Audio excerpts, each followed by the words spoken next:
Hello, everyone. Welcome to Mindset is Everything podcast. Today we have a Achievers Mindset episode with Dominic O'Sullivan, a good friend of mine and veteran ex-military who already told us a story about how he was transitioning from military to the what we call normal world. But today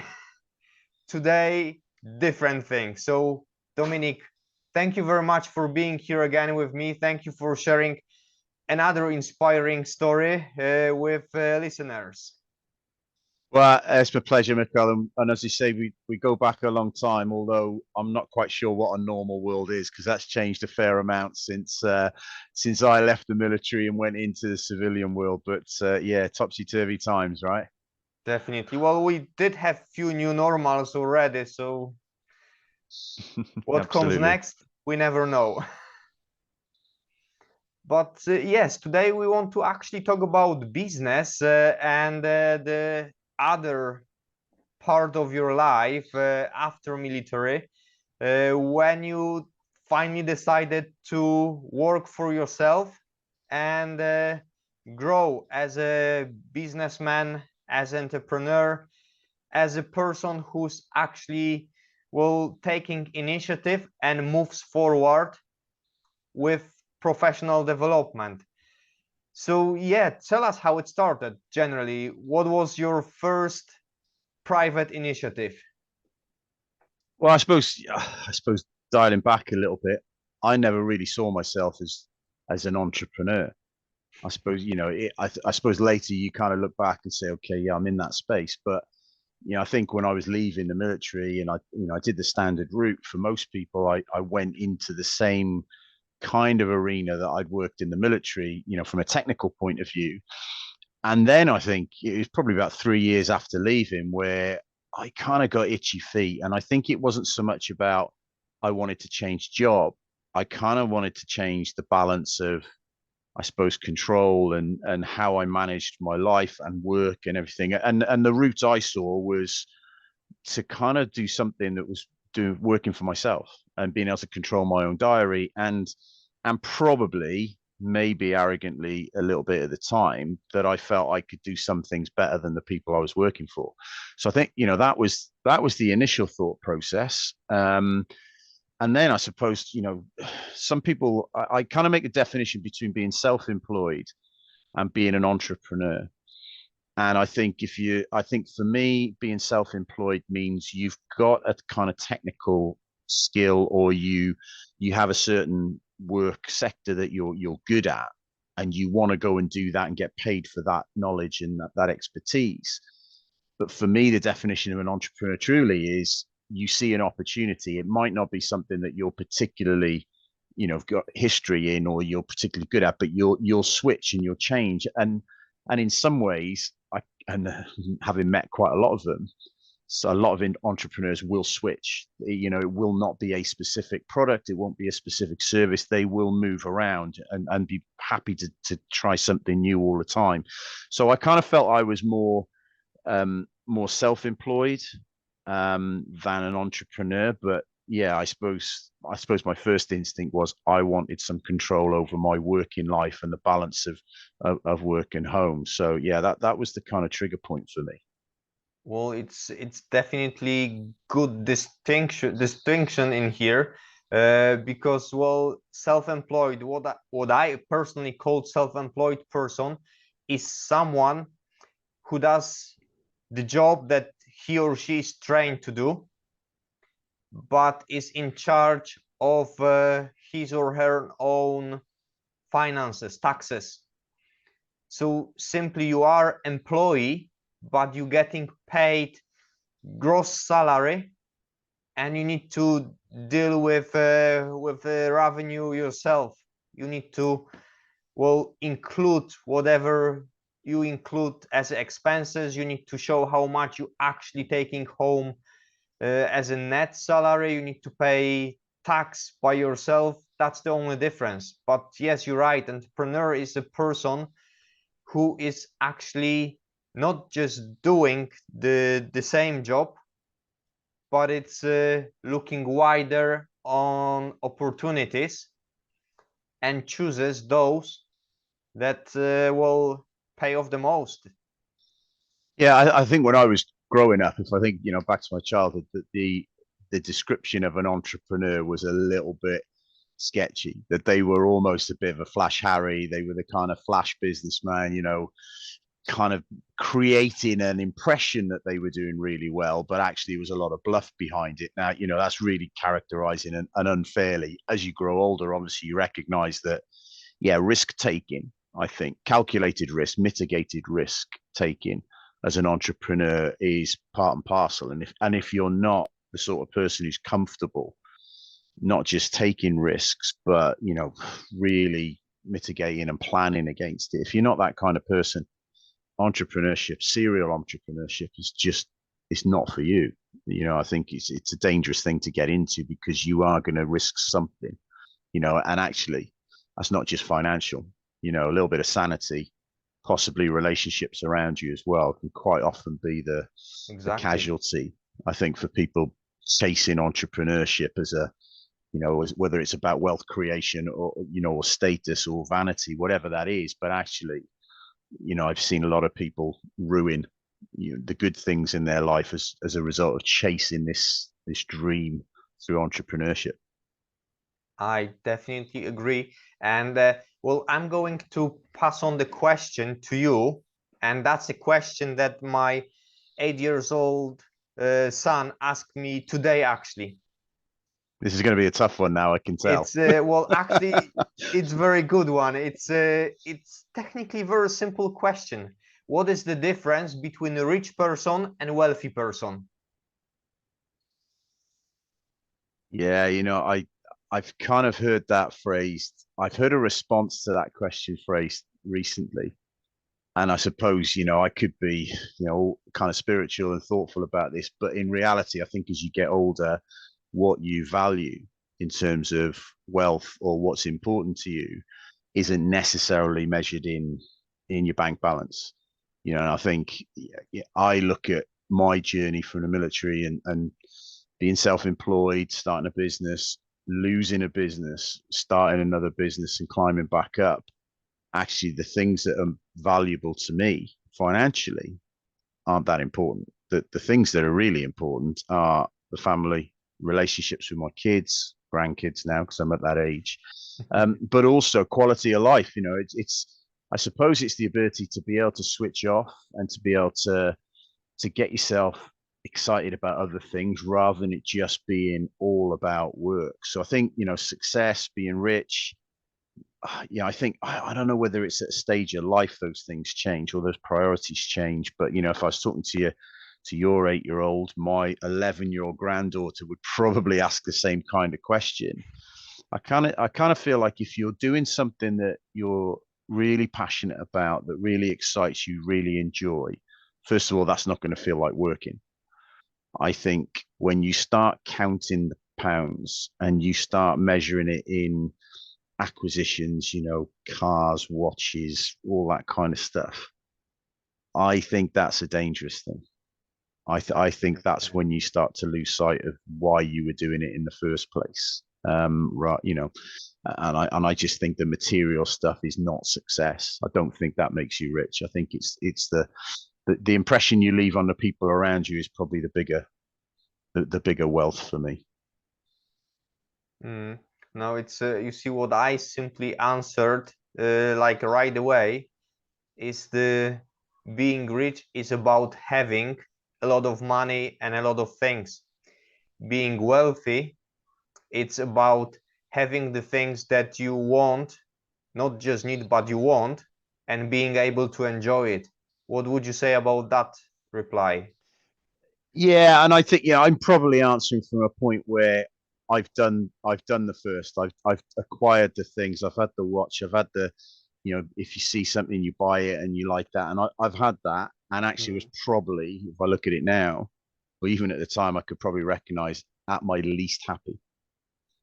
My least happy when I had what most people would look at as the most rewards. It was all there, but actually not happy at all in terms of wealth. I suppose I could probably say now, what are you going to leave behind? And are you leaving behind something that your children will benefit from and their Mhm. children will benefit from? Yeah, that's a wealthy man probably, and but he's acquired that over a period of time and probably been quite wise in how he's used the money, the profits that he's generated, rather than quite selfishly maybe spending them on yourself, or spending too freely rather than acquiring them, banking them, investing them in the future. So yeah, I my answer probably comes from a personal place as much as a general definition. But yeah, that's kind of how I view it now anyway. Well, that's how we all feel it. We have different experiences, we have different lives. And oh yes, apologies for the noise. I don't know if you could hear the ambulance passing through. Well, That's anyway, at life. least we know it's live. But what I wanted to mention in here, well, networking and connections, that's important part of all this in the business world, isn't it? Yeah, I think when I first started, I'm not saying I was suspicious, but I was very naive. I think in some ways that some of the people that will want to talk to you will want to understand what you're doing. Sometimes their intentions are simply that they want to either copy, replicate what you do, or actually they want to steal a march and get to market before you. They want to create something that will effectively, almost get ahead of the queue. So I think when I first started, I didn't realize that people would do that. And that's pure naivety. I think then it happens to you once or twice, and you harden up a little bit, and you get a little bit maybe more protective, and you don't quite want to share your ideas. You don't want to talk about what you're planning to do. You're happy to talk about what you're doing, but maybe not what's next or where you're going. So I think I think that's the first. I suppose the first thing before the networking piece. You're then careful. You network freely and openly, but then you probably network a little bit more selectively, or you certainly, you know, make those connections stronger with the people that you start to trust. And that's a difficult word, I know, for a lot of people, because being from the military, we have a kind of saying, know, like, trust. I know lots of people, and I've met lots of people through business. I like slightly fewer, the ones that I would choose to have a drink with, have a coffee with. And then there's another group that I trust, and that's much smaller. And I think it takes you time to work out sometimes who are the know, like, and trust around you. So I think from a networking point of view, I don't immediately hand everything over in the first conversation, but I will develop a relationship and then work out if they kind of go in the trust bucket. But I think along with that networking piece, at some point, you will need help. And I think collaborating with other people where there's mutual benefit is probably the progression of just making contacts, is working out who could I work with, who could we both do something for each other that improves both of our situation. And I think is the better I've got at it and the more time I've spent in business, I think the collaborating part has been the most productive. It's thrown up the most opportunities, not immediately, but somewhere down the line, because we've got the trust, we're prepared to work together if the opportunity arises, and then when we do, it's been successful. So I think the networking piece is the first bit, but then making the decision to collaborate is probably stage two. That's my take on it anyway. Yes, well, I definitely agree in here because, well, we need to think about one other thing. You said about being successful together. You need to be prepared to lose together as well.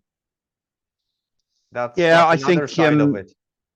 yeah, and I think there's that level of communication. If you're going to work with someone, you kind of can't do it with one hand tied behind your back. You need to know what's at stake for both sides. You need to know exactly what they're thinking. And I think the moment one side holds something back from the other, you're no longer collaborating. There's a little bit of competition in there as well, because they're more concerned about themselves. So yeah, I think I think if you do your diligence, if you're careful and build up your network well and your trust element well, you're probably not going to be in as many difficult situations with people. But yeah, there's always that risk, isn't there, that someone's not in it with the same level of honesty that you are. Um, but yeah, and you've got to be mindful. You can't blindly trust everyone that you've only just met through business. That's for sure.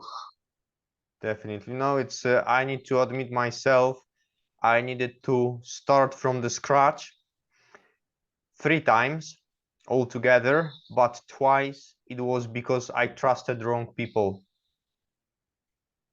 And I basically stayed with nothing and built everything, well, again, from zero level point. And it was tough, yes, but well, I believe I'm coming out smarter from it. What do you think? Am I really smarter? Because I did already, I've made the same mistake twice already, trusting the wrong people. Yeah, and I look, I think I've heard something when I first started. I think from America that unless you've built and lost a business in America, you're not even considered in business. That you have to go through some pain and some hurt to learn some lessons. They're painful lessons, and I think again you can fail in a business, but I suppose the thing that makes it really uncomfortable is how much you lose financially.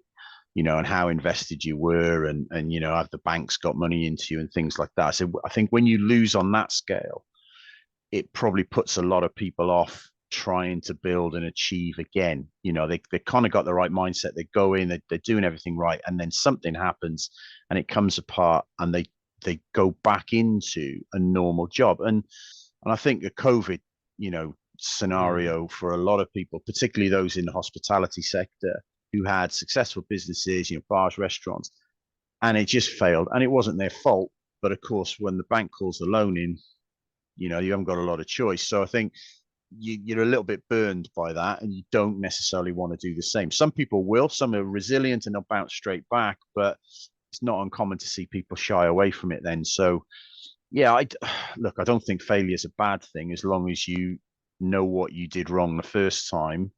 Now you might do something different wrong the second time, but as long as you're not repeating exactly the same mistake, then I'd suggest that yeah, it is progress, and it's just whether you can absorb the losses along the way. And there's lots of stories out there in the business who fail time and time again, and then all of a sudden they win, and they win big, and it's the game changer, and it's their global brand overnight. So yeah, it's just what your appetite for risk, how resilient you are financially, and it takes some energy. It takes some energy, I think, running a business, because it's like say, if you're not just self-employed, if you are running a business and you're an entrepreneur, I think that it takes a different kind of energy than just being self-employed.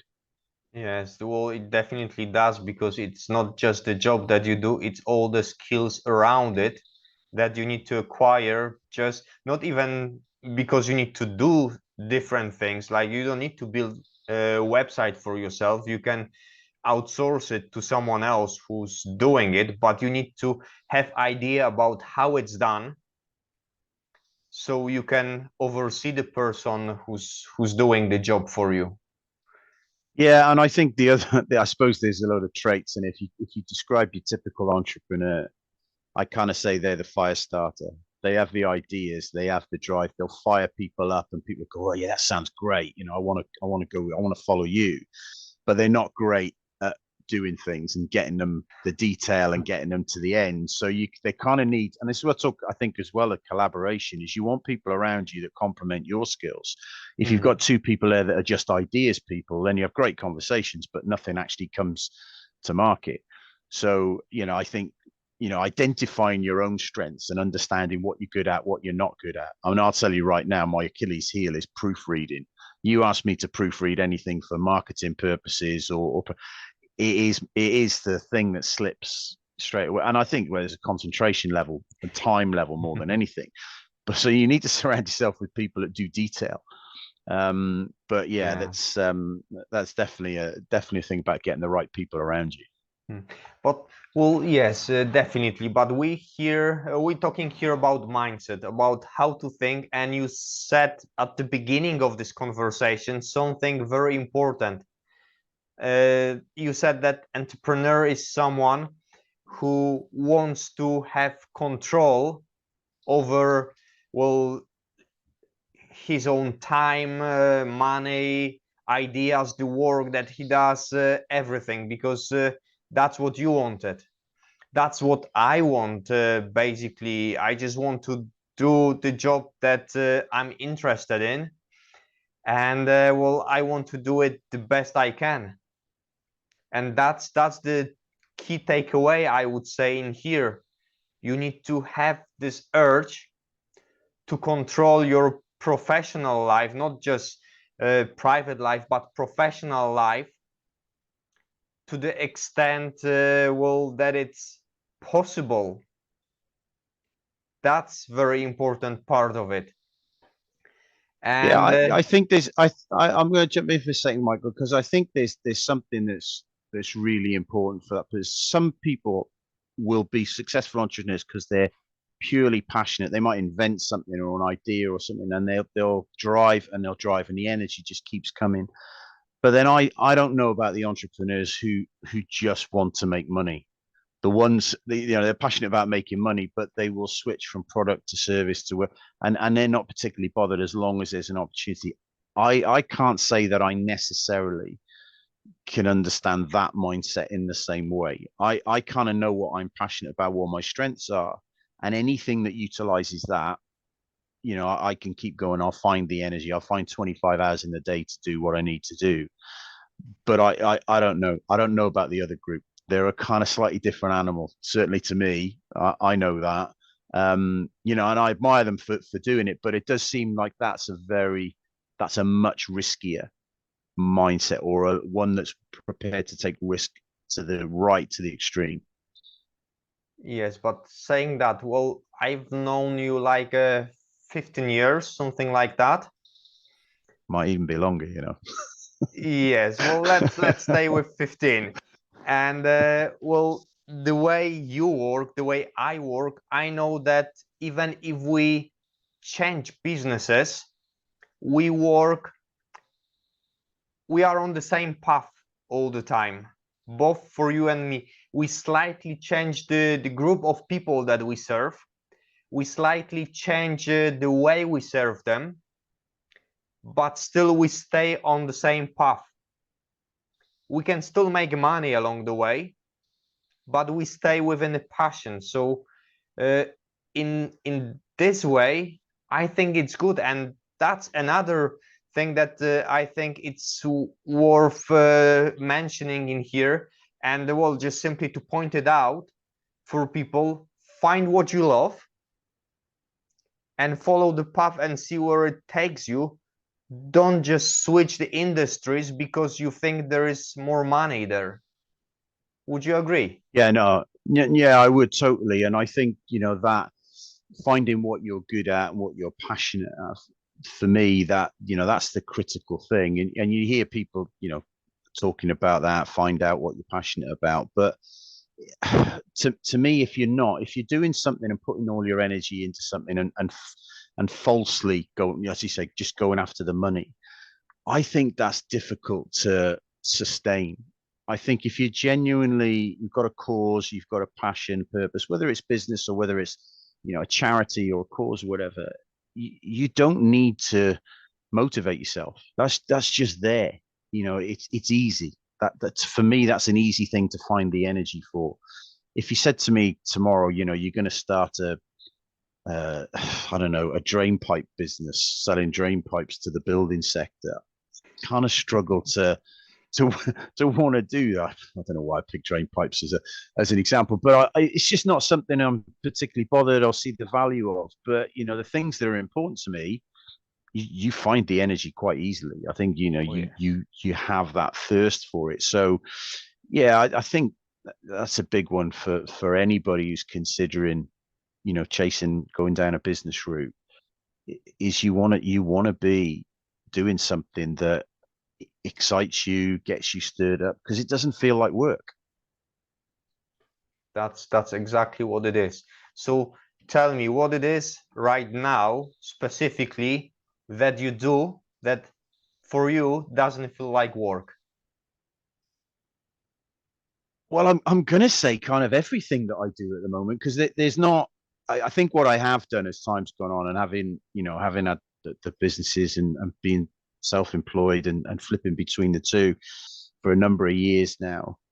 I kind of don't get myself stuck into just one thing. So I kind of like to have lots of things on the go. So I'm still doing some stuff with the health and fitness industry, and that's based around digital apps. Now, digital apps have replaced kind of computer-based programs, and everyone's now walking around with trackers on their phone. And what I do is specifically help gym operators to implement the use of an app in their facility. Now, okay, my background was health and fitness. I was in the military as a physical training instructor. So I've kind of been involved in exercise, but I think later in my military career was about evidence, data, rationale, and that transferred really easily into the health and fitness sector because there was an absence of that. And even to this day, there's an absence of rationale and data and evidence. So that was kind of the thread, the golden thread all the way through that. So that's allowed me to not only make improvements in health and fitness operators, which is kind of the health and fitness side was my kind of area, but also the influence and the development of people as part of that. So using technology to develop people and how they deliver service is the kind of thing that I'm really passionate about. So that's a great avenue for me because it combines my technical skills and ability, my knowledge, my kind of preferred way of working with people to get to deliver an outcome. So that's great. My other big passion is the military community and helping veterans who are leaving the service to get into employment and find their next passion and purpose. Because like you leave the military, that's your dream job. That was my dream job. Well, what do you do after you've had your dream job? So it's quite a challenge for people. So I feel really strongly about the value that the military service leavers and veterans can bring to business in particular, and trying to convince businesses that veterans would be a good hire, but also to convince the veterans and service leavers that they will be good employees in a commercial sector and they've got transferable skills. So kind of all about that. So I combine those two things on a day-to-day basis. I'm involved with a charity where I'm a trustee, which allows me to indulge the kind of giving back side of my nature as well. And it's a military charity as well. So, the connection and the purpose behind that's not lost on me as well. So every day, every week, I've got a trustees meeting tonight, which is online these days for a lot of the time. But every day is a mix of those three things. And then, on top of that, I've got family, I've got kids, I've got grandkids. You kind of everything sort of moves around. There's no, it's not 25% of time on this and 25% on that. It moves daily, but through the course of the week, it's a great harmony really, because I get to do the things that excite me, that I'm pretty good at. I'd like to think so. Been doing it a while now. Yeah. And the things that are important to me. So it's it's good. But it doesn't feel like work. It doesn't feel like I clock on at 9 o'clock, finish at 5 o'clock, and that's it. The whole thing's merge and blend. So there isn't sometimes it's difficult to tell a difference between when I'm working and when I'm not working. Yes, well, I definitely agree with that. The well-known work-life balance, it's not a statistic, it's personal. It's personal and it's different for everyone. But saying that, I'd like to jump quickly to the last question, the question that I always ask a young person who wants to become entrepreneur, not self-employed person, definitely entrepreneur, wants to enter the business life, comes to you and ask for advice. You can just give one quick advice. What would you recommend to this person to do to be successful and at the same time stay sane in this competitive world? Well, part two to that question might be the toughest part, actually. The stay insane bit, Michael. Well, I think the first thing I would almost kind of challenge, as much as I would say to them, take a breath. because I kind of feel that people today, and it's not just young people, that would be unfair. People are impatient. They want overnight success. They got an idea. They want to make money out of it tomorrow. And every now and then we'll read about people who've done that. They've come up with something and it's gone viral. And yes, they've made money. But for the majority, it might sound strange, overnight success is probably about 2 years. From an idea to making it happen, to making it sustainable, etc. Otherwise, you're in this boom or bust. So for someone asking me for advice, I say you need a degree of patience. You've got to do this properly if you want it to sustain you and actually to build, rather than being a boom or bust thing. I think in terms of the sanity, I think going back a little bit to our point earlier on about being authentic and having that passion, you've got to be true to yourself. And someone said that to me, oh, you've got to be true to yourself. It sounds a little bit left field sometimes, but actually to me, the definition of that is you need to be truthful with yourself. You need to be honest. You've got to be, your own personality has to stay central to everything you do. And in some cases, that's the case of not apologizing for it either. And that doesn't mean you're out to offend people, but I'm straight to the point. I kind of don't necessarily kind of add fluff to things when they don't need to. I'm pretty straightforward. And I think if you stay like that, then you're not at odds with yourself. I think if you're trying to create an impression that really isn't you, or you're playing up to somebody else's ideal of what you should be, that's when it becomes, for me, a bit of a minefield, because you don't know what you said to who and when you said it and what impression you've created. So, I think be patient, be honest to yourself, be truthful, have some integrity about what you do. Then you'll keep your sanity, and hopefully at the same time you'll get that success. So yeah, it's not a straight linear line, that's for sure. It's not you set off on this trajectory and you just stay on a straight line. It can be a bit squiggly and a bit lumpy, and when you're really under pressure, and that's usually relationship, financial, suppliers haven't customers haven't paid you on time, you've got to pay a supplier. In all those times, you've got to be true to yourself. You've got to be honest. You've got to be considerate of people around you, because if you're losing it, flying off at the handle and upsetting everyone around you, when it calms down, your relationship might not be the same as it was before. So yeah, that's probably a bit longer answer than you wanted, Michael. But those are the things Yes, I'd but it's kind a of good point one. towards, really. Okay. No, it's a good one, and I think it's important. So yeah, Dominic, thank you very much for being on my show again, and It's my pleasure. for all the advice. So yeah, thank you very much, and see you again. Thanks, Michal. Take care.